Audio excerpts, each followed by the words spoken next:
Phone பண்ணி மிரட்டுறானுங்க, நீ வெளில வருவில்ல, தனியா வருவில்ல. அங்க டேய் பயந்தவன் தான் 1000 பேர் கூட வருவான், நான் பயம் இல்லாத நான் தனியா தான் வருவேன். நீ பிரஸ் மீட்டுக்கு 50 பேரை கூட்டு போறவன், நீ பயந்தாங்கடா, நீ தொடநடுங்கி. சரி எனக்கு வீடு இருக்கு, என் வீட்டை போய் தேடி வருவேன், ஏன் உனக்கெல்லாம் வீடே இல்லையா? இப்ப பார்த்தா நைட்டு வெவ்வேறு வீட்டுல தான் படுப்பியா நீ? என் வீட்டுல பெண்கள் இருக்கானுங்க, உன் வீட்டுல பெண்கள் இருக்காங்கல்ல, என் வீட்டுல குழந்தைகள் இருக்காங்க, உன் வீட்டுல குழந்தை இருக்குல்ல, என் போன் நம்பருக்கு நீ அடிச்சுட்டே இருக்க, நான் உன் போன் நம்பருக்கு அடிக்க மாட்டேன், உங்க அண்ணன் போன் நம்பர் தான் அடிப்பேன். பாக்குறியா எத்தனை கால் இருக்கான்னு உங்கள்கிட்ட பேசியிருக்கேன். நீ சொல்ற இல்ல வார்த்தை தேனு முட்டாயி குச்சி முட்டாயின்ற வார்த்தை அனைத்தையும் நான் ஓன்ட்ட பயன்படுத்த மாட்டேன் ராஜா, நல்லா தெரிஞ்சுக்க. உங்க அண்ணன்ட்ட பயன்படுத்திருக்கேன், அத்தனை கால் ரெக்கார்ட்ஸ் இருக்கு, தேவடியாள் மகன் அப்படின்னு அர்த்தம். இப்ப என்ன சொல்றான், சாஸ்திரத்துல எழுதிருக்குன்னு சொல்றாரு இவரா, ஆனா ஒரு தடவை தான் சாஸ்திரத்துல இருந்துச்சு. இவர் என்ன பண்றாரு, 1000 தடவை எங்களை வந்து தேவடியாமங்க தேவடியாமங்க தேவடியாமங்கன்னு 1000 தடவை சொல்றாங்க எங்களுக்கு அப்படின்னு சொல்றான். சரி அதே லாஜிக் நான் உனக்கு வைக்கிறேன். நீ பெரியாரை எல்லா மேடையிலையும் சொல்றது என்ன, காட்டு மிராண்டி மொழி என்று சொல்லிவிட்டார். அவர் எத்தனை தடவை சொன்னாரு? ஒரு தடவை சொன்னாரு. நீ எதுக்கு 1000 மேடைகள்ல போய் காட்டு மிராண்டி மொழின்னு சொல்லிட்டாரு, காட்டு மிராண்டி மொழின்னு சொல்லிட்டாரு, காட்டு மிராண்டி மொழின்னு சொல்லிட்டாரு, எதுக்கு நீ 1000 தடவை சொல்ற? பார்ப்பன கும்பல் சீமான் போன்ற நம்மிடையே உள்ள சில எச்ச பொறுக்கிகள் இருக்காங்கல்ல, அந்த எச்ச பொறுக்கிகளை சூஸ் பண்ணி எலும்பு போட்டா எது வருமோ அதை அவங்க கூட்டு போயிருக்காங்க. நாமெல்லாம் ஏன் அந்த பக்கம் போலனாக்கா, நம்ம நாய்கள் அல்ல, நாம வந்து எழுச்சி தமிழர் சொல்றது மாதிரி நாம சீரும் சிறுத்தைகள், நாம் புலிகள். இந்த ஆளு ஒத்த ஆளு, நீ கொண்டாந்து நிப்பாட்டினது ஊர்ல உள்ள மொத்த ஆளு. ஏன்னா எங்கால அடிச்ச அடியில ஒட்டுமொத்த பார்ப்பனியத்தினுடைய பேஸ்மெண்ட் இருக்குல்ல, அது அப்படியே கிட்டு கிட்டு கிட்டு கிட்டு கிட்டு கிட்டுன்னு ஆடி போய் நிற்கும். நேக்கா நம்மளால ஒரு வேலையை பார்த்தான், இவங்க போட்டோவுக்கு மத்தியில நைஸா அவங்க மாமனார் போட்டோ கொண்டு திணிச்சு விட்டான். நம்மளாவது பேசிட்டு தான் இருக்கோம், நாம எது நான்லாம் இது புத்தகம்லாம் போட்டது கிடையாது. அவங்க மாமனார் ஒரு படி மேல போய் திராவிட பண் அப்படிங்கிற பேர்ல புத்தகமே போட்டவர். திராவிடத்தை நான் ஒழிச்சே தீருவேன் அப்படின்னாக்கா, என்ன மண்ணாங்கட்டிக்கு, என்ன மயிலாடுதுறைக்கு, என்ன மயிலாப்பூருக்கு அவங்க வீட்டுல பண்ணி பொண்ணு எடுத்த ஐயா பிரபாகரன் அவர்களை தூக்கிலிட வேண்டும் என்று தீர்மானம் நிறைவேற்றி அதில் கையெழுத்து திட்டது. இந்த போட்டோல கடைசியில இருந்து இரண்டாவதாக இருந்த நம்ம ஐயா மூக்குநொண்டி அவர்களுடைய மாமனார் ஐயா காளிமுத்து அவர்கள் தான் இந்த தீர்மானத்தை நிறைவேற்றி, அவர் தான் அவை தலைவர் ஜெயலலிதா அவருடைய தலைமையில். கூட்டம் வார வாரம் நடந்துட்டு இருக்குது, உங்களுக்கு தெரியும். வார வாரம் சீமானுக்கான மண்டகப்படி இதே மண்டபத்தில் நடந்துகிட்டு இருக்கு. அந்த அடிப்படையில் இந்த வாரமும் அவருக்கான மண்டகப்படி நடக்குது. அடுத்த வாரம் 23ஆம் தேதி சர்பிடி தியாகராயர் அரங்கத்தில் தலைவர் எழுச்சி தமிழரை வச்சு இதே கூட்டம் அங்கே இன்னும் பெரிய அளவு நடக்க இருக்கிறது. நீங்கள் அனைவரும் அதே கூட்டத்துக்கு 23ஆம் தேதி வந்தீங்கன்னாக்கா இன்னும் சிறப்பான மண்டகப்படிகள், சிறப்பான கருமாதிகள் அங்கே நடக்க இருக்கிறது. அதனால் நீங்கள் எல்லோரும் இதே மாதிரி அங்கே வருகை தேர்ந்து, மீடியாக்களும் வருகை தேர்ந்து பேராதரவை தர வேண்டும் என்று கேட்டுக்கொண்டு, சமீபத்தில் மாயவரத்தில் நினைக்கிறேன் ஒரு மீட்டிங் ஒன்று நடத்தினா, பெரியாருக்கு எதிராக இன்னும் பல பெரியார்களை நான் கொண்டு வர்றேன், இவர் தான் பெரியாரா, இல்லை இவர்கள் தான் பெரியார், அதனால இவரை தூற்றுவோம், இந்த பெரியார்களை போற்றுவோம் அப்படின்னு அந்த குடிகார முன்னனாகி பாலியல் பொறுக்கி ஒரு கூட்டம் நடத்தினா, ஒரு பெரியார் அடிக்கிறதுக்கு ஊர்ல உள்ள 1000 பேரையும் திரட்டிட்டு வந்து பெரியார்னு சொல்லி நிப்பாட்டினா இந்த எச்ச பொறுக்கி. அப்ப ஒரே ஒரு ஆளு, எங்க ஆளு ஒத்த ஆளு, நீ கொண்டாந்து நிப்பாட்டினது ஊர்ல உள்ள மொத்த ஆளு. ஏன்னா எங்கால அடிச்ச அடி அந்த மாதிரி, எங்கால அடிச்ச அடியில ஒட்டுமொத்த பார்ப்பனியத்தினுடைய பேஸ்மெண்ட் இருக்குல்ல, அது அப்படியே கிட்டு கிட்டு கிட்டு கிட்டு கிட்டு கிட்டுன்னு ஆடி போய் நிற்குது. மற்ற எல்லாரும் பேசினாங்க, சமூக சீர்திருத்தவாதிகள் வரலையா, பெரியார் தான் இந்த சமூகத்தினுடைய முதல் சீர்திருத்தவாதியானாக்கா இல்லை, அதுக்கு முன்னாடி நிறைய சீர்திருத்தவாதிகள் வந்திருக்காங்க. ஆனால் பெரியார் சீர்திருத்தத்தை தாண்டி அவர் செஞ்ச விஷயம் என்னன்னா, இந்த பார்ப்பனியத்தினுடைய பேஸ்மெண்ட் இருக்குல்ல, அந்த குடுமையை பிடிச்சி இழுத்தது தான் அவங்களுக்கு பெரிய சிக்கலாகி போச்சு. இப்போ அது பொறுக்க முடியாமல் தான் அந்த பார்ப்பன கும்பல் சீமான் போன்ற நம்மிடையே உள்ள சில எச்ச பொறுக்கிகள் இருக்காங்கல்ல, அந்த எச்ச பொறுக்கிகளை சூஸ் பண்ணி எலும்பு போட்டால் எது வருமோ அதை அவங்க கூட்டு போயிருக்காங்க. இப்போ நாமெல்லாம் ஏன் அந்த பக்கம் போலனாக்கா, நம்ம நாய்கள் அல்ல, நாம் வந்து எழுச்சி தமிழர் சொல்றது மாதிரி நாம் சீரும் சிறுத்தைகள், நாம் புலிகள். அதனால பலியாவதற்கு நாம் ஆடுகள் அல்ல, புலிகள், சிறுத்தைகள் என்று சொல்லும் பொழுது அண்ணன் எழுச்சி தமிழருடைய படைத்தளபதி அண்ணன் மன்னியரசு அவர்கள் வந்திருக்காங்க. அண்ணா வாங்கண்ணே. அல்ல ஒத்த ஆளை அடிக்கிறதுக்கு மொத்த ஆளையும் ஊர்லேயும் தட்டிட்டு வந்தான். அந்த மொத்த நபரும் யாருனாக்கா, அந்த பேனரில் உள்ள மொத்த நபரையும் பார்க்கும் பொழுது அதில் 99.9% அந்த பேனரில் இருந்த எல்லாருமே பெரியாரை போற்றியவர்கள். ஒன்று அவங்க பெரியார் கூட இருந்தவங்க, அல்லது பெரியார் அவங்க கூட இருந்திருக்காரு. அது ஒட்டுமொத்த பேனரில் உள்ள ஃபோட்டோவையும் நீங்கள் கால்குலேட் பண்ணீங்கன்னாக்கா 3 கேட்டகரியில் தான் வருவாங்க. ஒன்று பெரியார் கூட அவங்க இருந்திருப்பாங்க, அப்படி இல்லைனாக்கா பெரியார் அவங்க கூட இருந்திருப்பார். இது 2வது கேட்டகரி. 3வது கேட்டகரி சங்கி கேட்டகரி. அது யாருனாக்கா அந்த பாரதி மாதிரியான நபர்கள். அது எனக்கு தெரிஞ்ச இந்த பேனரில் 1, 2 தான் இருந்துச்சு. மாப்போசி, பாரதி, இப்படி 1, 2, 2.5, 2.25 அப்படி தான் இருந்திருக்கும். பாக்கி எல்லாருமே பார்த்தீங்கன்னாக்கா ஐயா தேவனைய பாவாணர் அவர்கள்லேருந்து, ஐயா பெருஞ்சித்திரனார்லேருந்து, ஐயா வஉசி அவர்கள்லேருந்து, ஐயா பாரதிதாசன்லேருந்து, ஐயா குன்றக்குடி அடிகளார்லேருந்து, ஏன் அவங்க மாமனார் காளிமுத்து இருக்கார்ல அவர் வரைக்குமே இங்கேருந்து போனவங்க தான். நேக்கா நம்மளால ஒரு வேலையை பார்த்தான். இவங்க ஃபோட்டோவுக்கு மத்தியில் நைஸாக அவங்க மாமனார் ஃபோட்டோ கொண்டு திணிச்சு விட்டான். அதில் என்ன கொடுமைன்னா, அவங்க மாமனார் திராவிட பண் அப்படிங்கிற பேரில் புத்தகமே எழுதியிருக்காப்புல. நம்மளாவது பேசிக்கிட்டு தான் இருக்கோம், நான்லாம் இது புத்தகம்லாம் போட்டது கிடையாது. அவங்க மாமனார் ஒருபடி மேலே போய் திராவிட பண் அப்படிங்கிற பேரில் புத்தகமே போட்டவர். அவர் முதல்ல திமுகவில் இருந்தார், அப்புறம் அதிமுகவுக்கு போனார். வேற எந்த கட்சிக்கும் போகல. அவர் கடைசி வரைக்கும் இருந்தது திராவிட கட்சியில் தான் இருந்தார். அவர் தன்னை திராவிடன் தான் சொல்லிக்கிட்டாரு. அதனால தான் திராவிட பண் அப்படிங்கிற புத்தகத்தை எழுதினார். இப்போ திராவிடத்தை நான் ஒழிச்சே தீருவேன் அப்படின்னாக்கா, என்ன மண்ணாங்கட்டிக்கு, என்ன மயிலாடுதுறைக்கு, என்ன மயிலாப்பூருக்கு அவன் வீட்டில் போய் நீ பொண்ணு எடுத்த? அவன் வீட்டில் பொண்ணு எடுத்துருக்க கூடாதுல்ல. பொண்ணு எடுக்கும் பொழுது அவர் காளியமுத்தோடைய பொண்ணு, அவர் திமுகவில் இருந்தவர், அவர் அதிமுகவில் இருந்தவர், திராவிட பண்ணுங்கிற புத்தகத்தை எழுதினவர், அவர் ஒரு திராவிட சிசு, அவர் ஒரு திராவிட குஞ்சு அப்படிங்கிறது தெரியாம தான் போய் பொண்ணு எடுத்தியா? அந்த பேனரில் உள்ள 3/4 பேர் பார்த்தீங்கன்னாக்கா திராவிடத்தை போற்றியவர்கள், பெரியாரை போற்றியவர்கள். இப்போ அவனே ஷாக் ஆகிற அளவுக்கு நம்ம ஒரு கேள்வி கேட்போம்.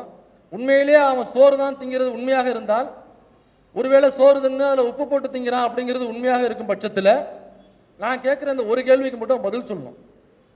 பெரியாரை தூற்றுவதற்கு நிறைய பேரை கொண்டாந்து நிப்பாட்டினான். இவங்க தான் இனிமே பெரியார் அப்படின்னு கொண்டாந்து நிப்பாட்டினான். சரி, அதில் எங்க ராஜா குட்டிமணி போட்டோவே காணோம்? குட்டிமணி போட்டோ இருந்திருக்கணும்ல. அவன் கட்சி ஆரம்பிக்கும் போது என்னன்னு சொல்லி ஆரம்பித்தான்? ஈழம், புலிகள், நான் இங்கே சிஎம் ஆகி ஈழத்தில் போயிட்டு நான் கொடியை நாட்டுவேன், ஒரு 50,000 பெட்டாலியனை கொண்டு போய் நான் கொடியை ஏற்றுவேன் அப்படின்னு சொல்லும் போது தான் இறந்து போன முன்னாள் முதல்வர் ஜெயலலிதா அவர்கள் கேட்டாங்க, நான் ஒன்றும் அந்த பைத்தியக்காரன் மாதிரி 50 பேரை கொண்டு போய் கொடியை நட்டுவேன்னு சொல்கிற அளவுக்கு நான் ஒன்றும் மனநலம் பாதிக்கப்பட்டவன் கிடையாது, நான் பைத்தியம் கிடையாது அப்படின்னு அதே ஜெயலலிதா அவர்கள் தான் சொன்னாங்க. அப்போ குட்டிமணி போட்டோ இருந்துருக்கணும்ல. குட்டிமணி தான் ஈழ விடுதலைக்காக உயிர் நீத்த ஒரு முக்கியமான புலிகளில் ஒரு முக்கியமான புலி குட்டிமணி. இவங்களுக்கு என்னக்கா குட்டிமணியோட இயற்பெயரே அவங்களுக்கு தெரிஞ்சிருக்காது. குட்டிமணி தான் பேரை நினைச்சிட்டு இருப்பாங்க. செல்வராஜா யோகச்சந்திரன் அப்படிங்கிறதா குட்டிமணி அவருடைய இயற்பெயர். இதெல்லாம் அங்கே உள்ள மாமா பயலுக்கோ கரிகஞ்சிக்கோ அல்லது அங்கே சில இந்த முண்டக்கலப்பைகள், ஒரு 4-5 முண்டக்கலப்பைகள் எந்திரிச்சு பேசிட்டு இருக்கு பாருங்க, மாதவம் செய்திடல் வேண்டும்னு ஒரு ஒரு பாப்பா அவனை பேசிட்டு மாதவம் செய்திடல் வேண்டும்னு. அதை அப்படியே நீங்கள் மியூட் பண்ணிட்டு பார்த்தீங்கன்னாக்கா ஒரு ஆப் சரக்கு எடுத்துட்டு வா அப்படிங்கிற மாதிரி இருக்கும். ஒரு ஆப் சரக்கு எடுத்துட்டு வா அப்படிங்கிற மாதிரி, மாதவம் செய்திடல் வேண்டும் அப்படியே மியூட் பண்ணிட்டு பாருங்க, ஆப் சரக்கு வேணும் எனக்கு அப்படிங்கிற மாதிரி இருக்கும். ஏன்னா அண்ணனுடைய மேடை எப்படி, அண்ணனுடைய மேடை எப்படி. அப்போ குட்டிமணியுடைய போட்டோ எங்க, தங்கதுரை போட்டோ எங்க, ஜெகன் போட்டோ எங்க? இவங்களுடைய போட்டோலாம் வச்சிருக்கணும்ல நீ. இவங்க தானப்பா நீ கடவுளாக வழிபட வேண்டிய போராளிகள். இவங்க தான் நம்மளுடைய பெரியார். நீ பெரியாரை நீ தூற்றுன வேண்டான்னு சொல்லவே இல்லை. யாருமே இங்கே விமர்சனத்துக்கு அப்பாற்பட்டவர்கள் அல்ல. நீ ஆர்எஸ்எஸ் காரனா இருந்துக்கிட்டு பெரியாருடைய உழைப்பை தெரிந்து கொண்டே நீ பழி தூற்று. உனக்கு காசு வருதுன்னாக்கா தாராளமாக தூட்டிட்டு பெரியாருடைய பேரை சொல்லி காசு வாங்கிட்டு போறாஜா. இங்கே 2 அரசியல் தான் ஒட்டுமொத்த தமிழ்நாட்டிலையும். ஒன்று பெரியாரை போற்றும் அரசியல், இன்னொன்று பெரியாரை தூற்றும் அரசியல். பெரியாரை போற்றும் அரசியல் நான் பிராமின் மூவ்மெண்ட்னா என்ன, பார்ப்பனர் அல்லாதோர் இயக்கம்னா என்ன, நம்முடைய உரிமைகளை யார் பறித்தவர்கள் என்று தெரிந்தவர்கள் பெரியாரை போற்றும் அரசியலை செய்வாங்க. பாப்பாங்கிட்ட பாப்பானுடைய காலில் விழுந்து பாப்பானுடைய காலை நக்கி பிழைக்கும் நாய்கள் பெரியாரை தூற்றும் அரசியலை செய்வாங்க. அது யாராக இருந்தாலும் இது பொருந்தும். அப்போ பெரியாரை தூற்றும் பொழுது நீ புலிகள் ஈழம், எங்கள் அண்ணன் எனக்கு ஆமக்கறி செஞ்சு கொடுத்தாரு, ஆமை ஓட்டில் நான் பயணித்தேன், 74 துப்பாக்கி, அரிசி கப்பல் கதையெல்லாம் சொல்றீல. அப்போ புலிகளோட நீ ஒன்றி இணைந்தது, ஒன்றி பயணப்பட்டது உண்மைனாக்கா நீ குட்டிமணி ஜெகன் தங்கத்தோட போட்டோலாம் நீ வச்சிருக்கணும். இவங்க தான் நம்மளுடைய பெரியார், ஈழத்துக்காக உயிர் நீத்தவர்கள். பெரியார் பெரியார் அல்ல, இவர்கள் தான். சரிப்பா அன்றன் பாலசிங்க போட்டோ, சரி இவங்க பேரெல்லாம் உனக்கு தெரிஞ்சிருக்காது. பிரபலமாக அறியப்பட்ட பேர் எல்லாருக்குமே தெரியும். அப்போதைக்கு தொலைக்காட்சியிலையோ ரேடியோவிலையோ பேசுறதுனாக்கா புலிகள் சார்பாக அனைத்து நாடுகளுக்கும் போய் பிரஸ் மீட் சந்திக்கிறது எல்லாமே அரசியல் சார்பாக சந்திப்பது என்றால் அண்டன் பாலசிங் தான் போய் சந்திப்பார். அப்ப அண்டன் பாலசிங்க போட்டோ வச்சிருக்கணும்ல. இவர் தான் நம்முடைய புலிகளுடைய அரசியல் வழிகாட்டி, அரசியலாக வழிவகுத்து கொடுத்தவர் இவர் தான். புலிகள் அமைப்பை அரசியல் பாதை போட்டு எடுத்து சென்றவர் அண்டன் பாலசிங்கம். அவர் தான் நம்முடைய பெரியார் அப்படின்னா சொல்லியிருக்கணும்ல. சரி, திலீபன் ஒருத்தர் உயிர் நீத்தார், எல்லாருக்குமே தெரியும். அவ்வளோ பெரிய கூட்டத்தை கூட்டி அவர் உண்ணாவிரதம் இருந்து அறவழியில் போராடி ஒரு சொட்டு தண்ணி போகாம எச்ச கூட முழுங்காம அந்த ஈழ விடுதலைக்காக உண்ணாவிரத போராட்டம் நோன்பு இருந்து தன்னுடைய உயிர் நீத்தவர் தான் திலீபன். எவ்வளோ பெரிய தியாகம்! உன்னால இருக்க முடியுமா ஒரு சொட்டு தண்ணி இல்லாம? அப்படி கேட்கக்கூடாது அவன்கிட்ட. ஒரு நாளைக்கு ஒரு ஆப் சரக்கு இல்லாம இருக்க முடியுமா? நீ எவ்வளவு பெரிய மாதவம் செய்திடல் வேண்டும். அப்ப திலீபனுடைய பெயர், திலீபனுடைய போட்டோவில் நீ போட்டிருக்கணும். ஐயா தந்தை செல்வா அவருடைய போட்டோவில் போட்டிருக்கணும். இவர்கள் தான் நம்முடைய பெரியார்கள். நல்லா பார்த்துக்குங்க, பெரியார் நம்முடைய பெரியார் அல்ல. அப்படி இல்லை நீ போட்டிருக்கணும். அதை விட்டுட்டு பெரியார் கூட இருந்தவங்க அல்லது பெரியார் யார் கூட இருந்தாரோ அவங்களுடைய போட்டோவெல்லாம் போட்டுவிட்டு இவர்கள் தான் பெரியார். அதனுடைய உள்நோக்கம் என்னன்னா, பூரா நீங்க எடுத்து பார்த்தீங்கன்னாக்கா எல்லாருக்கும் பின்னாடியும் ஒரு சாதி இருக்கும். ஒரு எல்லா சாதியை சார்ந்தவர்களும் அந்த தலைவருடைய போட்டோவை வீட்டில் வச்சுப்பாங்க. அவங்க பெரியாரோட பயணிச்சிருப்பாங்க அல்லது பெரியார் அவரோட பயணிச்சிருப்பாரு அல்லது ரெண்டு பேரும் சேர்ந்து பயணிச்சிருப்பாங்க. ஆனால் எல்லாருக்குமே ஒரு சாதி இருக்கும்ல. நான் ஒரு சாதி மறுப்புல பயணிச்சுட்டு இருக்கேன். ஆனால் என் சொந்தக்காரங்களாம் நான் பேசுகிறத பார்த்துக்கிட்டு யூடியூப்பில் நான் வர்றதை பார்த்துட்டு தலைவர்களோட இருக்கிறத பார்த்துட்டு அவங்க சாதிய மண்ணில் இருப்பாங்க. பாரு நம்ம சாதிக்காரன் ஒருத்தவன் எப்படிலாம் போயிட்டு இருக்கான் பாரு, அப்படிதான் அவங்க பேசிகிட்டு இருப்பாங்க. அப்படிதானே இருக்கும். அப்போ என்னதான் சாதி மறுப்பு போராளியாக இருந்தாலுமே எல்லா சாதியை சார்ந்தவர்களும் அவர் நம்ம சாதிக்காரன்னு வீட்டில் போட்டோ மட்டும் தான் போட்டுப்பாங்கல்ல. அவங்க எல்லாரையும் குறிப்பிட்ட அந்தந்த சாதியை சார்ந்த இளைஞர்களை, அந்தந்த சாதியில் உள்ள மனப்பிறழ்வு அடைந்தவர்களை, அந்தந்த சாதியில் உள்ள சாதிய மனநிலையில் உள்ளவர்களை ஒன்று திரட்டி உன் சாதிக்கு பாரு இந்த போட்டோ இருக்கு பாரு, இவர் தான் உன்னுடைய பெரியார். அப்ப அந்த பெரியார் உன் பெரியார் இல்ல, அந்த போட்டோவை கொண்டு போய் உன் வீட்டில் மாட்டிக்க. நீ யாரு புள்ளமாரா? வாவூசி இருக்காரு பாரு, அவரு தான் உன் பெரியார். அப்ப பெரியார் வந்து நாயக்கர், அவர் உன் பெரியார் கிடையாது. நீ வாவூசியே என்ன சொன்னார்னா கடைசி வரைக்கும் அவர் பெரியாருடன் கடைசி வரை பயணிச்சவர் தான் ஐயா வாவு சிதம்பரனார் அவர்கள். நிறைய நம்ம அதை பத்தி பேசியிருப்போம். நாகப்பட்டினத்தில் ஒரு தடவை போட்டோ, பெரியாருடைய போட்டோ வச்சுட்டு ஐயா வாவுசி அவர்கள் சொல்றாங்க, நாம் அனைவரும் தமிழர்களாகிய நாம் அனைவரும் ஐயா பெரியாருடைய போட்டோவை எல்லாரும் வீட்டில் சாமி படத்தை எப்படி வைப்பீங்களோ ஆன்மீக நம்பிக்கை உடையவர்கள் எல்லோருமே பெரியாருடைய போட்டோவையும் வீட்டில் வைக்க, வீட்டில் வச்சு அதுக்கு பூஜை கூட பண்ணுங்கன்றாரு. முடிஞ்சா எப்படி கடவுள் காலில் விழுந்து வணங்குவீங்களோ பக்தி உடையவர்கள் பெரியாருடைய போட்டோ வச்சு அவர் காலில் விழுந்து வணங்குங்கன்றார். எப்ப பெரியார் உயிரோடு இருக்கும் போதே சொல்றாரு ஐயா வாவுசி. அவர் ஹிந்து ஆபீஸுக்கு போவாரா, நான் நிறைய தடவை சொல்லியிருக்காத. ஹிந்து பத்திரிகை ஆபீஸுக்கு போகும்போது அங்கே உள்ள ஐயங்கார் அவன் உட்காந்து ரொம்ப திமிரா ஐயா வாவுசி அவர்களை பார்த்து, வாவுசி பெரிய பெருசாக படித்தவர், மெத்த படித்தவர், நல்ல பணக்காரரும் கூட. இப்போ வாவுசி அவர்கள் போகும்பொழுது வாடா வாடா சிதம்பரம் அப்படின்னு சொல்லி சேரம் கொடுக்க மாட்டாங்க, வாடா சிதம்பரம்னு சொல்லி பேசிட்டு இருந்தவங்க அவர் ஐயா கூட சேர்ந்து பயணிச்சதுக்கு அப்புறம், பெரியார் கூட சேர்ந்து பயணிச்சதுக்கு அப்புறம் ஹிந்து ஆபீஸுக்கு போறாரு. வாங்க மிஸ்டர் வாவு சிதம்பரம் பிள்ளை உட்காருங்க அப்படின்னு. இன்னைக்கு பெரியாரோட சேர்ந்ததுக்கு அப்புறம் தான் எனக்கான சுயமரியாதை எனக்கு கிடைச்சிச்சு. எனக்கு பணம் இருக்கு, என்கிட்ட படிப்பு இருக்கு, என்கிட்ட செல்வாக்கு இருக்கு, என்கிட்ட அதிகாரம் இருக்கு. ஆனா எனக்கு சுயமரியாதையை பெற்றுத்தரவில்லை. காரணம் நான் பாப்பான் இல்லை. அப்ப எப்ப எனக்கு சுயமரியாதை பெற்று தந்ததுன்னா ஐயா பெரியாருடன் சேர்ந்து பயணிக்கிறேன்னு தெரிஞ்சதுக்கு அப்புறம் பாப்பானுக்கு பயம் வந்தது. ஐயோ இவனுக்கு நம்ம மரியாதை கொடுக்கணும், இல்லைனாக்கா இந்து ஆபீஸில் நாளைக்கு ஆப்போசிட்ல ஆர்ப்பாட்டம் போராட்டம் நடத்துவாங்க, நமக்கு எதிராகவே ஏதாவது எழுதி தொலைவாங்க, வாங்க மிஸ்டர் வாவு சிதம்பரம் பிள்ளை உட்காருங்க அப்படின்ற மரியாதை எனக்கு அப்பதான் கிடைச்சிச்சு அப்படின்னு ஐயா வாவு சிதம்பரம். அப்ப என்னன்னா இதே மாதிரி ஒவ்வொரு சாதிக்கும் ஒருத்தர், உனக்கு நீ கோனார் சாதியா, உனக்கு இந்த அவர் இருக்காரு எடுத்துட்டு போ, நீ தேவேந்திர வேளாளரா, உனக்கு அவர் இருக்காரு, பரையர் சமூகமா அயோத்தியாச பண்டிதர் இருக்காரு, இந்த ரட்டமலை சீனிவாசன். அயோத்தியாச பண்டிதர் அவர்கள் திராவிடங்கிற பேர்ல திராவிட பாண்டியன் பேப்பர் நடத்தினவர், திராவிட பாண்டியன்கிற பேர்ல நாளிதழ் நடத்தினவர் தான் ஐயா அயோத்தியாச பண்டிதர் அவர்கள். ஆதி திராவிடர் என்ற எங்கள் சாதி ரீதியாக கணக்கெடுப்பு நடத்தும் பொழுது ஆதி திராவிடன், நாங்கள் சாதியற்றவர்கள் மதமற்றவர்கள், எங்களுக்கு ஆதி திராவிடன் என்று பதிவு செய்யுங்கள்னு சொல்லி அப்போதைய பிரிட்டிஷ் கவர்மெண்ட் கிட்ட கோரிக்கை வச்சவர் ஐயா அயோத்தியாச பண்டிதர் அவர்கள். நீ அயோத்தியாச பண்டிதரை போட்டோவை போட்டுக்கிட்டு பிராமண கடப்பாறையை கொண்டு வந்து திராவிடத்தை பொழப்போன்னு சொல்றீனாக்க உன்னை விட முட்டாளு, உன்னை விட அடிமுட்டாளு இந்த உலகத்தில் எவனாவது இருப்பானா? அது ஒரு ரட்டமலை சீனிவாசன் அவருடைய போட்டோ வச்சுக்கிட்டு நான் திராவிடத்தை ஒழிப்பேன், நான் பொழப்பேன். அதே போட்டோவில் பார்த்தீங்கன்னாக்கா ஃப்ளெக்ஸில் வனக்காவலன் வீரப்பன் அப்படின்னு சொல்லிட்டு வீரப்பனாருடைய போட்டோ வச்சிருப்பாரு. வணக்காவலன் அதுக்குள்ள நம்ம போக தேவையில்ல. அவர் என்ன பண்ணார் எது பண்ணார் அது வேற கருத்தரங்க, நம்ம வேணா தனியா போட்டு பேசலாம். ஆனா வணக்காவலன் சொல்றாருல்ல, வணக்காவலன் ஐயா வீரப்பன், வீரப்பனாரை வணங்குவோம், அவர் தான் நம்முடைய வணக்காவலன். ஐயா பிரபாகரன் வந்து இணக்காவலன். இந்த பஞ்சு டயலாக் மாஸ்டர்லாம் குறைச்சலே இருக்காது அவன்கிட்ட. அவன்கிட்ட இருக்கிறத பஞ்சு டயலாக் மட்டும்தான். இணக்காவலன் வணக்காவலன் சொல்லுவான், இந்த மாதிரி பஞ்சு மட்டும் தான் அடிப்பானே தவிர அவங்ககிட்ட அறிவுங்கிறது அரை விழுக்காடு கூட கிடையாது. நீங்க தோண்டி எடுத்தாலும் கிடைக்காது. சரி, வணக்காவலன் ஐயா வீரப்பன் சொல்றீல, ஐயா வீரப்பன் அவர்களை சுட்டு கொன்னது யாரு? யாருடைய ஆட்சியில் ஐயா வீரப்பன் அவர்கள் சுட்டுக் கொல்லப்பட்டார்? கலைஞருடைய ஆட்சியில் சுட்டுக் கொல்லப்பட்டாரா? பேரறிஞர் அண்ணாவுடைய ஆட்சியில் சுட்டுக் கொல்லப்பட்டாரா? ஐயா காமராசர் ஆட்சியில் சுட்டுக் கொல்லப்பட்டாரா? யாருடைய ஆட்சியில் ஐயா வீரப்பனார் அவர்கள், வணக்காவலன் வீரப்பனார் அவர்கள் யாருடைய ஆட்சியில் சுட்டுக் கொல்லப்பட்டாங்க?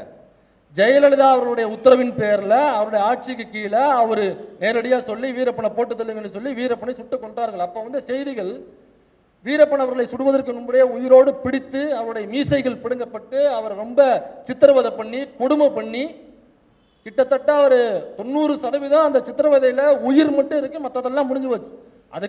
இதுக்கப்புறம் அவன் வேலைக்கு ஆக மாட்டான், இந்த உடலை வச்சு நம்ம இன்னும் பண்ண முடியாது அப்படிங்கிற பட்சத்தில் அவங்க சுடுறது மாதிரி சுட்டு கொண்டது. இது அப்போ வந்து செய்திகள். அப்ப நீ சொல்ற வணக்காவலனை போட்டு தள்ளினது ஜெயலலிதா அவர்கள். வணக்காவலன்னு சொல்ற அவன் போட்டு தள்ள ஜெயலலிதா அவர்களுக்கு, அவர் போட்டு தள்ளதுக்கு அப்புறம் போய் ஓட்டு கேட்கிறான், இலை மலர்ந்தால் ஈழம் மலரும்னு. என்னடா வணக்காவலன்னு சொல்ற, அவங்க போட்டு தள்ளவங்க எப்படி உனக்கான ஈழ விடுதலை எப்படி பெற்று தருவாங்க? அப்ப நீ மேடை போட்டு பேசிருக்கணும்ல. பாருங்க, நம்முடைய வணக்காவலன் வீரப்பன் அவர்களை சுட்டு தள்ளினது இந்த ஜெயலலிதா அவர்கள்னு சொல்லிட்டு, சரிப்பா வன்னியர்கள் அடர்த்தியாக வசிக்கக்கூடிய பகுதியிலாவது நீ போய் பேசிருக்கணும்ல. இல்லை அங்கே அவர் வாழ்ந்த பகுதியிலையோ அல்லது மேட்டூர் குளத்தூர் பகுதியிலையோ அல்லது வேற எங்கேயாவது தருமபுரி பக்கமோ, ஐயா வன்னியர் சமூக மக்களை கேளுங்க, இந்த ஜெயலலிதா தான் நம்ம வணக்காவலன் வீரப்பன் அவர்களை சுட்டு கொண்டது, அதனால அந்த அதிமுகவுக்கு நீங்கள் ஆதரவளிக்காதீர்கள், அதனால நாம் தமிழர் கட்சிக்கு ஓட்டு போடுங்கள் அப்படின்னா நீ பேசிருக்கணும்ல. எங்கேயாவது ஒரு இடத்துல வணக்காவலன் சொல்றிய, வணக்காவலனை சுட்டு கொண்டது ஜெயலலிதா அதிமுக ஆட்சி என்னைக்காவது ஒரு தடவை சொல்லியிருப்பியா? அதே வணக்காவலன் அவர்கள், அவர் சொல்ற வணக்காவலன் வீரப்பன் அவர்கள், வீரப்பனருடைய டாக்குமெண்ட்ரி ஒன்று பண்ணியிருக்காங்க, கூச முனுசாமி அப்படின்ற பேர்ல இருக்கும். கூச முனுசாமி வீரப்பன் ஜீ தமிழ்ல இருக்கும். இந்த டாக்குமெண்ட்ல அவர் லைவா சொன்ன ஃபுட்டேஜஸ், அண்ணன் நக்கீரன் கோபால் அவர்கள் ஷூட் பண்ணது அந்த ஃபுட்டேஜஸ் லைவா அவர் சொன்னது இருக்கு. அவர் சொல்றாரு, எலெக்ஷன் அப்போ சொல்றாரு, இந்த பொம்பளைக்கு, இந்த ஜெயலலிதாவுக்கு யார் ஓட்டு போடாதீங்க, அவள் ரொம்ப மோசமான பொம்பளை, அவளை ஓட்டு போடாதீங்க, அவள் ஆட்சிக்கு வந்ததுக்கு அப்புறம் தான் இங்கே உள்ள பெண்கள் நிறைய பாலியல் உணர்வுக்கு ஆனானாங்க, காட்டுக்கு பாதுகாப்பு இல்லாமல் போனது இந்த பொம்பளை ஜெயலலிதா ஆட்சிக்கு வந்ததுக்கு அப்புறம் தான். அவர் யார்? அவர் கருணாநிதி. அவர் சொன்னது, கருணாநிதி ஃபர்ஸ்ட் கிளாஸ் அரசியல்வாதி, அவருக்கு ஓட்டு போடுங்க. உண்மையிலேயே நீ வணக்காவலன்னு அவர் சொல்றது உண்மையா இருந்தா ஐயா வீரப்பன் சொன்னதை நீ ஃபாலோ பண்ணியிருக்கணும். அவர் தான் சொல்றாரு, கலைஞருக்கு ஓட்டு போடுங்க, ஜெயலலிதாவுக்கு ஓட்டு போடாதீங்க, மோசமான பொம்பளை, அட்மினிஸ்ட்ரேஷன் தெரியல, காடுகளை பாதுகாக்க தெரியல, மரத்தை பூரா வெட்டி அனுப்புறது அந்த அம்மா தான். இதை சுற்றி வாழுகிற இங்கே ஒடுக்கப்பட்ட சமூக மக்களாக இருக்கக்கூடிய அந்த குடும்பத்தில் உள்ள பெண்களுக்கு இங்கே உள்ள ஃபாரஸ்ட் ஆஃபீஸர்ஸ் வந்து பாலியல் துன்புறுத்தல் செய்வது அதிகமாக ஆனது ஜெயலலிதாவுடைய ஆட்சியில். கலைஞர் ஆட்சியில் அது முழுக்க இல்லாமல் போனது அல்லது ரொம்ப குறைவாக நடந்தது. இது அவர் அந்த டாக்குமெண்ட்ல பதிவு பண்ணியிருக்காரு. அப்ப நீ சொல்ற வணக்காவலன்கிற உண்மையாக இருந்தா அப்ப அவர் சொல்றதை நீ ஏத்துக்கணும்ல. ஆனா அவரை சுட்டு தள்ளிய அந்த காட்டை அதிகமாக அழிவுக்கு ஏற்படுத்திய ஜெயலலிதா அவர்களுக்கு அந்த காட்டை சுத்தி வாழக்கூடிய இன்க்ளூடிங் வன்னியர் சமூக மக்கள் உட்பட அங்க உள்ள பழங்குடியின சமூக மக்கள் மற்றும் எம்பிசி பிசி சமூகத்தை சார்ந்த மக்கள் மற்றும் ஷெட்யூல் காஸ்ட் சம்பந்தப்பட்ட மக்கள், அவங்க அதிகமாக பாலியல் உள்ளுறவுக்கு, பாலியல் கொடுமைகளுக்கு, பாலியல் தீண்டாமைகளுக்கு செய்த அந்த ஜெயலலிதாவுடைய ஆட்சி, அந்த ஜெயலலிதாவுக்கு போய் இலை மலர்ந்தால் ஈழம் மலர்னு ஓட்டு கேட்கறியே, நீ சோத்த திங்கிறியா இல்ல வேற எதுவும் திங்கிறியா அப்படின்னு வீரப்பனை நேசிக்கக்கூடிய நபர்கள், வன்னியர் சமூகத்தை சார்ந்த நபர்கள் கேட்கணுமா இல்லையா? வன்னியர் சமூகத்தை சார்ந்த நபர்கள் யோசிக்கணும்ல. நீ வீரப்பனை தலைவர்னு சொல்ற, டிஷர்ட்ல போட்டுக்கிற, வீரப்பனை சுட்டு தள்ளிய ஜெயலலிதா அவர்களுக்கு இவன் இலை மலர்ந்தால் ஈழம் மலர்னு சொல்றானே, என்னைக்காவது வன்னியர் சமூகத்தை சார்ந்தவர்கள் உனக்கு இதை தெரியப்படுத்தியிருப்பாங்களா? ஜெயலலிதா ஆட்சியில் தான் சுட்டுக் கொல்லப்பட்டாங்க.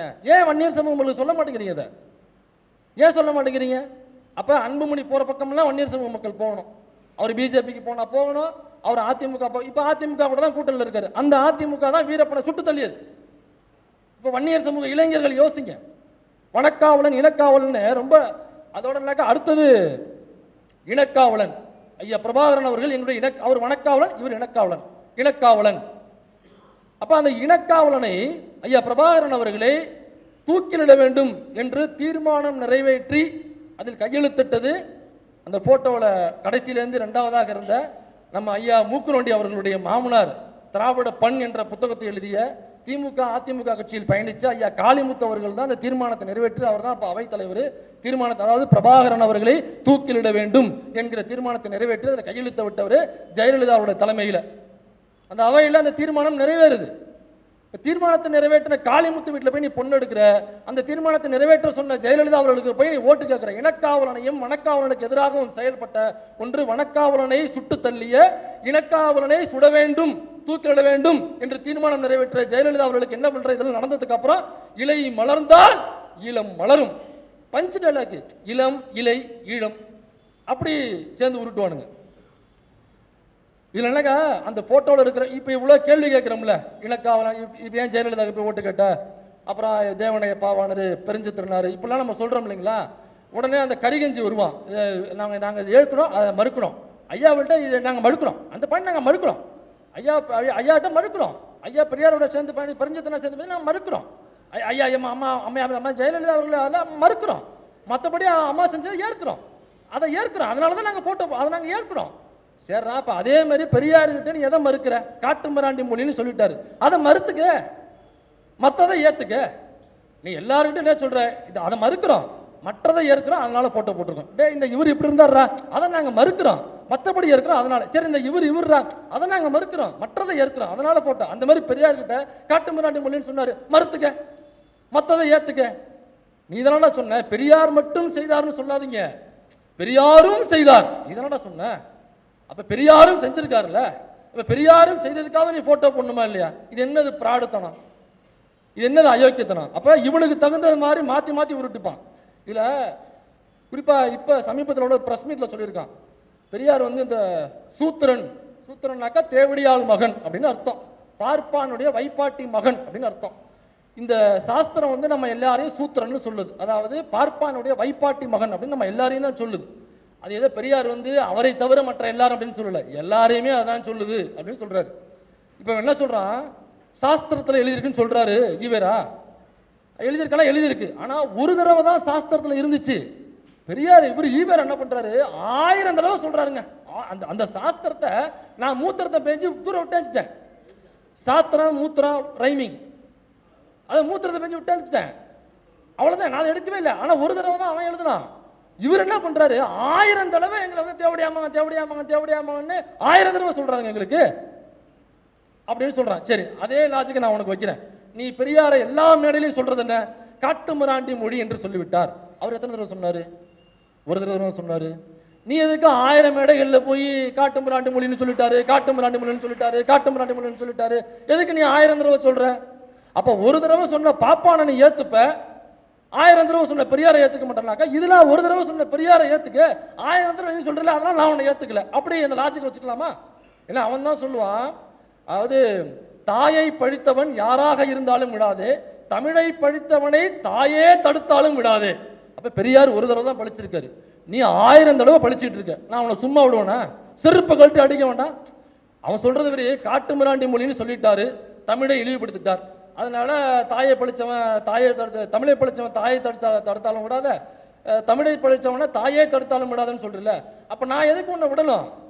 நீ 1000 தடவை பழிச்சிருக்க, நீ சொல்றதுதான் தாயே தடுத்தாலும் விடாதுன்னு சொல்லிருக்காங்களா, அதனாலதான் நான் உன்னை யார் தடுத்தாலும் உன்னை விடாம அடிக்கிறதுக்கு காரணம் அதுதான். அதனால நேரம் கருதி முடித்துக்கொள்ள சீட்டு வந்திருக்கிறது. போன தடவை டிரைவர் விஷயம் சொன்னீங்க, இந்த தடவை ஒரு கிளீனரு அல்லது பால்காரரு அல்லது பேப்பர்காரரு ஏதாவது இருந்தால் சொல்லிட்டு போங்க அப்படின்னு நிறைய பேர் கேட்டாங்க. இல்லை அதுக்கப்புறம் அவங்களும் பர்சனல் அட்டாக்ல இறங்கல, நம்ம ஒருபடி மேலே போனால் தான் அவனுங்க அடங்குறானுங்க, அதுக்காக தான் பேசணுமே தவிர வாலண்டியராக நம்ம அந்த உண்மைகளை சொல்ல வேண்டிய அவசியம் இல்லை. அது உண்மைதான், அதில் மாற்றுக்கிறதுலாம் இல்லை. காரை டிரைவர் தான் ஓட்டுறாரு, கார் டிரைவர் தானே ஓட்டுவாங்க, அதுதான் நான் சொன்னேன், காரை டிரைவர் ஓட்டுறாருன்னு சொன்னேன், அவ்வளோதான். நீ இதுக்கே இந்த குதிக்கிறன்னா பெரியார நேரடியாக எவ்வளவு அசிங்கமா ஆபாசமா எவ்வளவு இழிவானி பேசிக்கிட்டு இருக்க. பெரியார் என் மசருக்கு சமம்னு சொல்றாங்க ஒருத்தவன், அந்த ஒரு பொடியை ஒருத்தர் ஒரு கெண்டை குஞ்சு ஒன்று, பெரியார் என்னுடைய மயிருக்கு சமம் அப்படின்னு சொல்றான்.